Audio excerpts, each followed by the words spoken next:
அனைவருக்கும் வணக்கம். Welcome to Dhanyashree happy shopping மற்றும் பக்தி சேனல். இது வரைக்கும் சப்ஸ்கிரைப் பண்ணாதவங்க சப்ஸ்கிரைப் பண்ணிக்கோங்க. நாம் தினமும் ஆடிப்பூர உற்சவத்தை தாங்க பார்த்துட்ருக்கோம்.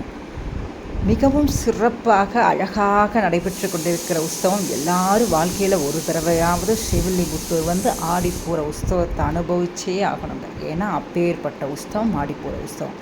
இந்த உற்சவத்தில் தாயார் தினமும் ஒவ்வொரு வாகனங்களில் வராங்க. முதல் நாள் 16 வண்டி சப்பரத்தில் வந்ததற்கான காரணம் பார்த்தோம். இன்றைக்கி சந்திரபிரபை வாகனத்தில் வந்திருக்காங்க. சந்திரபிரபை வாகனம் 2ஆம் திருநாள், நேற்றைய தினம் 3ஆம் திருநாள் ஆகின்றது. 3ஆம் திருநாள் இன்றைய தினம் நடைபெறுவது 4ஆம் திருநாள். இரண்டையும் முடிந்தவரை இன்றைக்கே போஸ்ட் பண்ண பார்க்குறோங்க. நேரமின்மை காரணத்தினால தான் முடியலை. சந்திரபிரபை வாகனத்தில் வரப்போ அவ்வளவு அழகாக ஜொலிக்கிறாங்க. பார்க்குறச்சியே உங்களுக்கே தெரிஞ்சிருக்கும். சரி, எதற்காக சந்திரபிரபை வாகனத்தை தாயார் சூஸ் பண்ணுறாங்க அப்படின்னா, ஒருவருடைய ஜாதகத்தில் சந்திரன் மிகவும் முக்கியம். அறிவு, தன்னம்பிக்கை, மனோதிடம், இதுக்கெல்லாம் அழகு, இதுக்கெல்லாம் முக்கியமாக சந்திரனை தான் சொல்லுவாங்க. மனம் தெளிவாக இருந்தாலே போதும், அறிவு தெளிவாக முடிவெடுக்கும். மனம் குழப்பமாக இருந்தால் தான் எதுவுமே முடியாது. ஸோ சந்திரபிரபை வாகனத்தில் தாயார் வராங்க.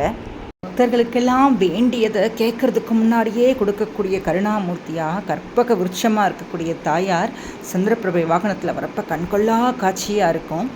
தாயார் காலம்பர பல்லக்கு சேவையில் புறப்பட்டு இரவு தான் வீதியில் சந்திரபிரபையில் வருவாங்க. இந்த கண்ணாடி சேவையில் கூட பாருங்கள் தாயாரோட முகம் எப்படி இருக்குன்னு. இப்போ நீங்கள் பார்த்துட்டு இருக்கிறது சடையலங்காரம் எவ்வளவு அழகாக இருக்குது. அடுத்ததாக நம்ம மன்னாருங்க சிங்க வாகனத்தில் வரார். அது என்னங்க சிம்ம வாகனத்தில்? எதுக்காக சிம்ம வாகனத்தில் வரணும்?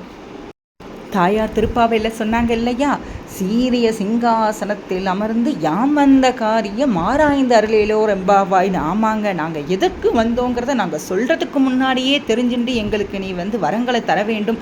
பாருங்கள், குழந்தைகள் எல்லாம் வீதியில் அத்தனை பேரும் பக்தாலாம் எப்படி உங்களை கோவிந்தா கோபாலான்னு கொண்டாடுறா. அவள்லாம் கேட்குறதுக்கு முன்னாடியே அவளோட பிரச்சனையெல்லாம் அவள் வாய் திறந்து சொல்கிறதுக்கு முன்னாடியே நீங்கள் தீர்த்து வைக்கணும்.